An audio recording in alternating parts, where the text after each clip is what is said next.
third episode of DHG TV's Inside Show, and we feature Danie Geldenhuys. Why Danie Geldenhuys? Well, in episode 2, if you watched with Coach Dylan, he made reference to how Danie goes about his game, and I thought it the perfect opportunity to get Danie on the line and have a discussion on the insights of Danie Geldenhuys. Danie, welcome, and thanks for joining me. How are you doing? Hi, Matt. Going very well. Lockdown has been very interesting. It's like my wife's got me doing some home chores. So no practicing or anything, but it's going good. So what I want to know from you first, Danie, is let's build a picture here. When and why did you start playing golf? Well, Maz, that was, I first started picking up the golf club when I was in standard 4. We had a small park, close to our house, and that's where I used to go and just, play imaginary golf holes. And obviously, as I got to high school, our school had a golf team, and I started progressing. So that's when and how I started playing. But the reason for why I started playing was, obviously my dad was a very hardworking man. So he couldn't spend time, like with events from school and stuff. So, golf was our thing. That was me and his time. So we used to go to ERPM golf course every Sunday, playing a round of golf. So that's the reason why I started, was to have that bond with my dad, in the early stages, and up until the day that he couldn't play golf anymore. So that was the reason why, and it was quite nice, playing that social round on a Sunday. So you started playing golf. Now talk about your golf journey. When did you realize you were quite good at the golf game and you wanted to pursue something better out of golf? Well, Maz, obviously as any child in school days, it's like, I was very sport driven, definitely not study driven.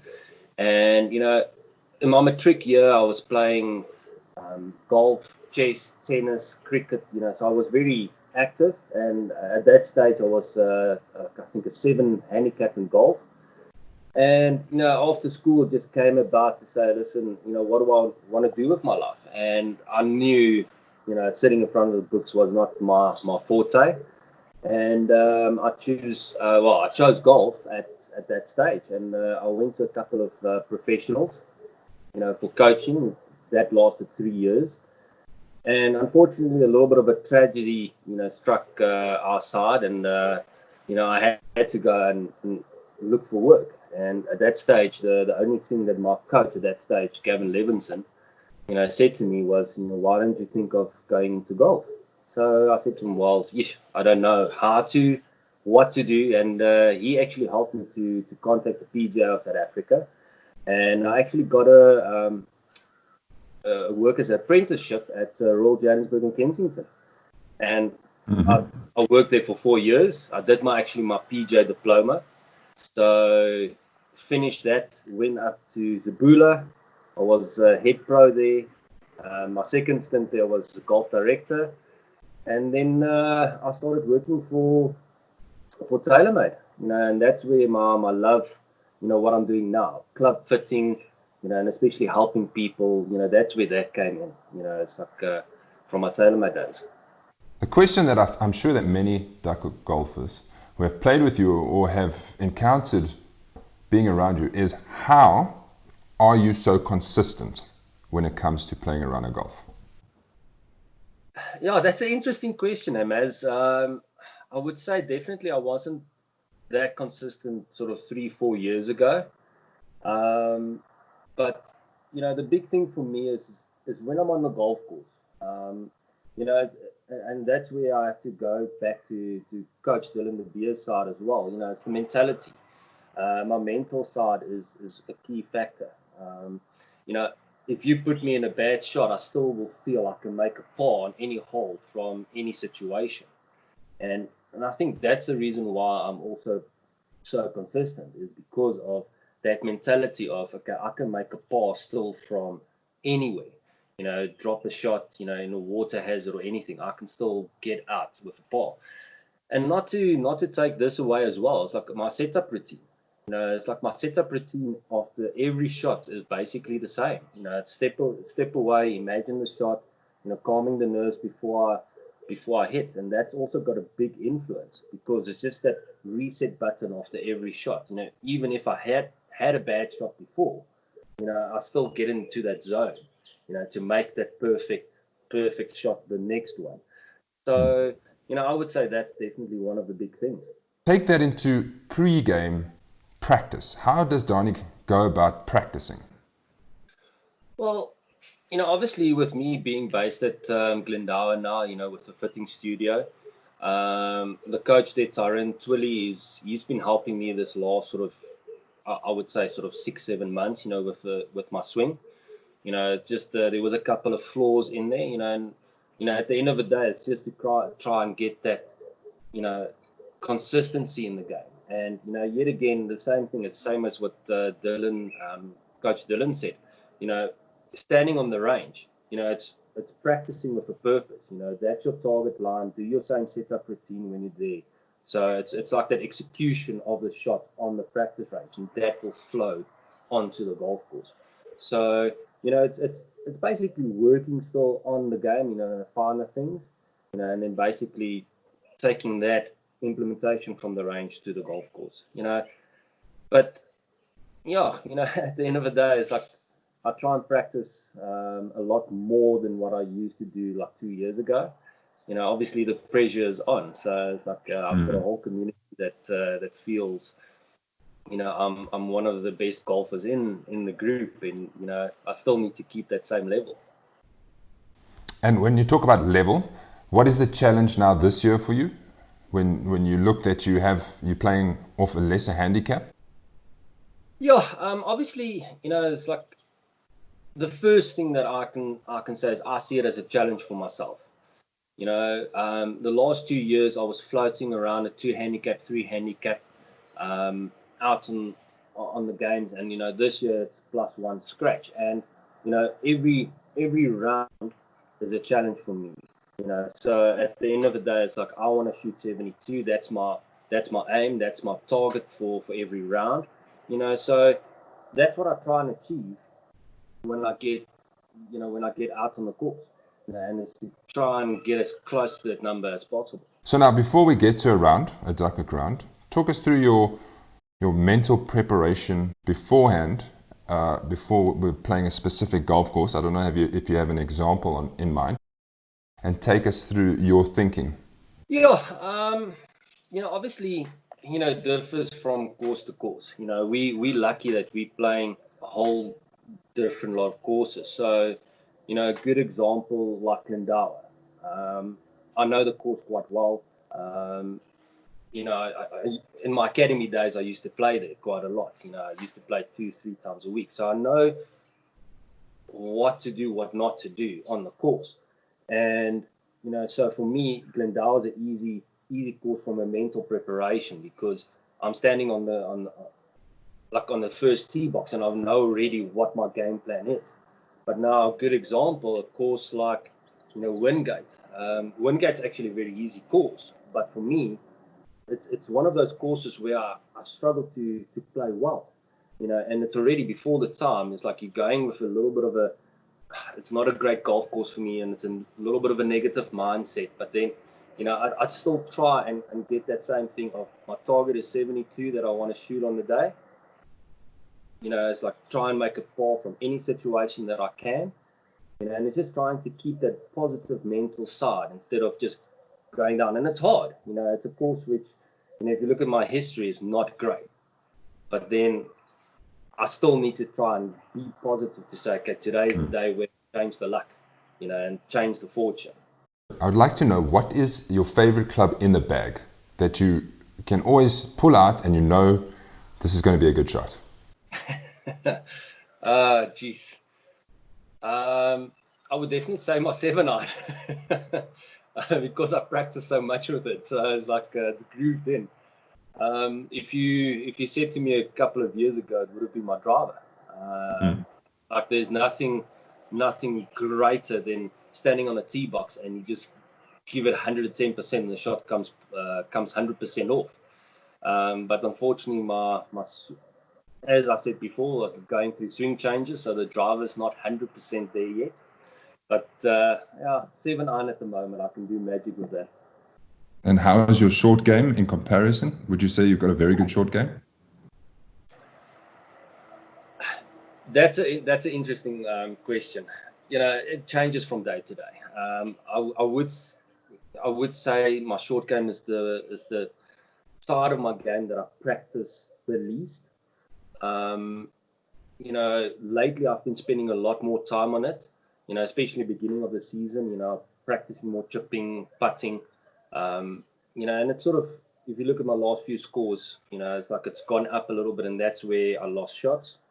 So I will say it's like on the day that I'm playing well and performing, my short game can be very good, but it's definitely the one that I give the least amount of attention, and that's actually the wrong thing. It's like everybody can get a drive second shot, but your short game is a big thing. I want to know now, what does Duckhook competition do for you? Well, I think if I remember correctly now, I've been part of the Duckhook group for 2.5 years. I think if I remember correctly, it was Jody Schultz and Ryan that brought me to Duckhook the first time. And I just fell in love with the Duckhook concept, because you're playing a competitive round, which is nice. But at the same time, you're meeting new people. My whole friends group now came from Duckhook. So that's the one positive side from that.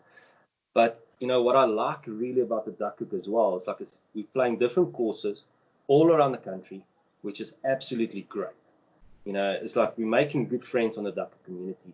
So for me, it's changed my life and you can say my wife's side as well, because of the Duckhook community is like getting new friends, newfound friendships, new whole lot of different perspectives, from other people's side. We've got our own group, Frikkie, Niku, Ruben, Wayne, Ryan, myself, so it's just that friendship that's gone and that's come about the Duckhook side. And at the same time, like I said, the competitiveness of the Duckhook is great.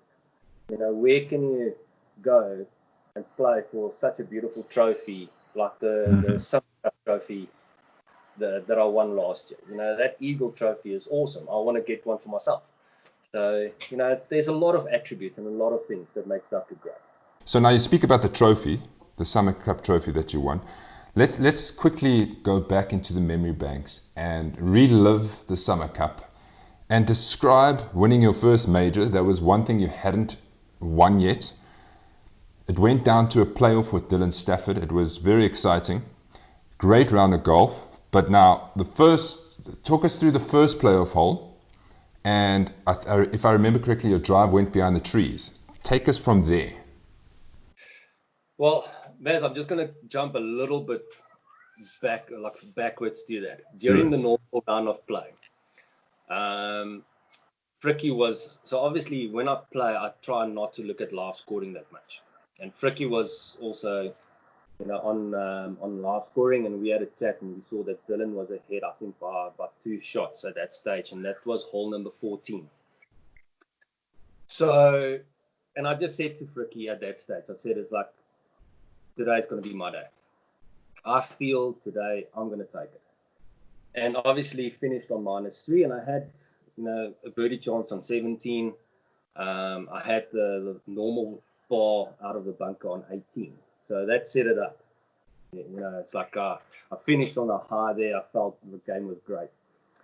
So then we got to the playoff hole. So like you said, I hit my tee shot a little bit right, just behind the trees off the fairway. And at that stage, Dylan, on the tee box, he hit first and he topped his 3-wood. So I thought, okay, well, Jesus, advantage me.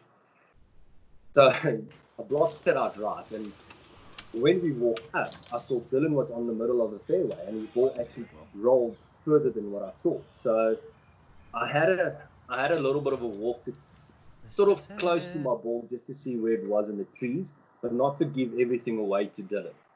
And as soon as I saw my ball and I saw I sort of didn't have a shot to the green, I sort of knew, okay, this is going to be trouble.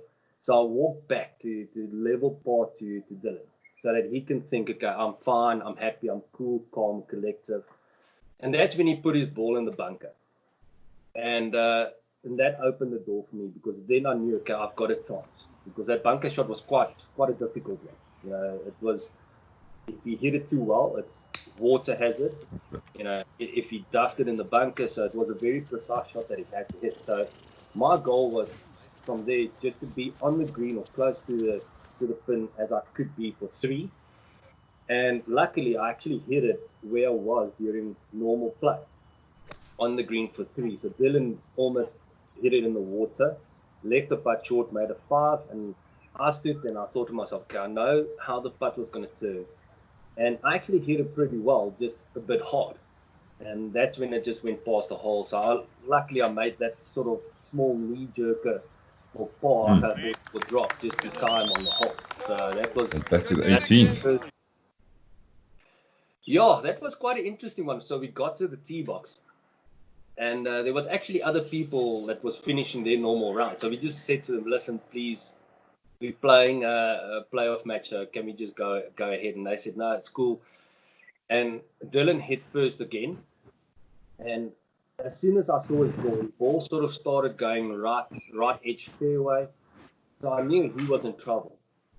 So I just said to myself, just hit the same I hit during normal play, which was aiming at the bunker with a fly ball. And it came off perfectly. Like I was in the middle of a fairway.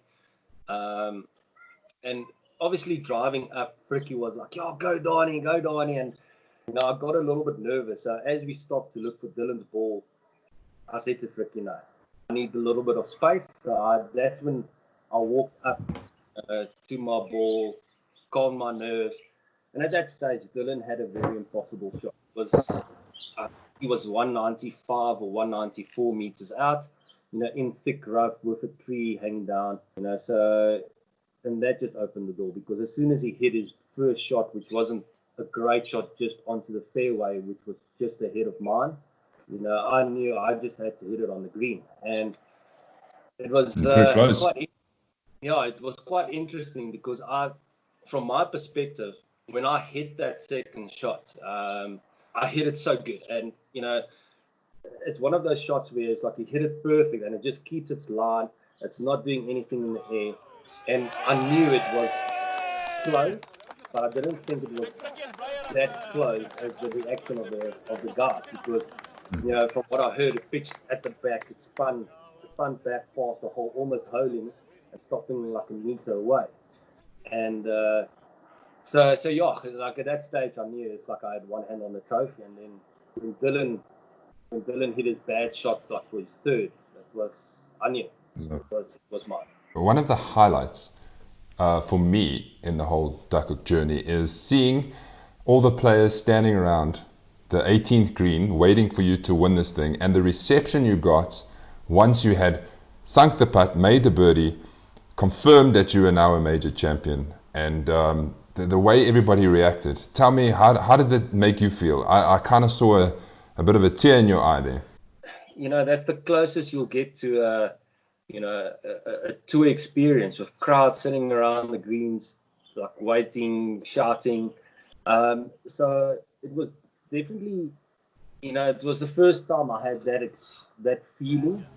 Obviously having my wife there was very special. It's like for her, seeing what it's all about. It's like being there with all the friends and mates, that we've made through Duckhook, was quite nice, and I know it's like she gave me some stick before that I didn't hug her the first off the course, but at that stage everybody just saw me just to congratulate me, so it was very intense, if I can say so. That was definitely the feeling, but it was great.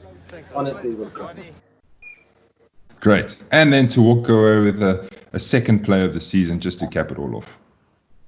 Yeah, that was obviously Frick and myself was the two guys that was gunning it out, And obviously with the close of the normal round, I knew I had that because I finished above Fricky on points, but that was just the cherry on the cake, to win the Summer Cup.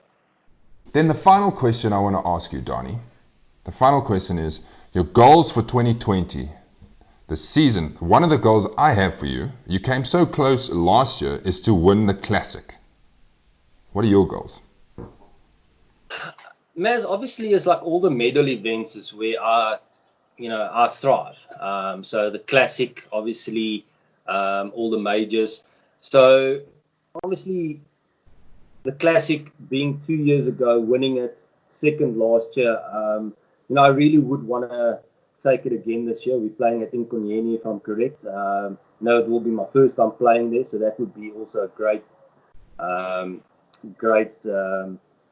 feat to do, if I can say so, to win that again. But for me this year, obviously playing off a scratch plus one handicap, it's going to be very hard for me to contend into all the different leagues. But if I can win a league event, that's the only thing I haven't won yet. From a Duckhook perspective, I would say. The overall season, you mean?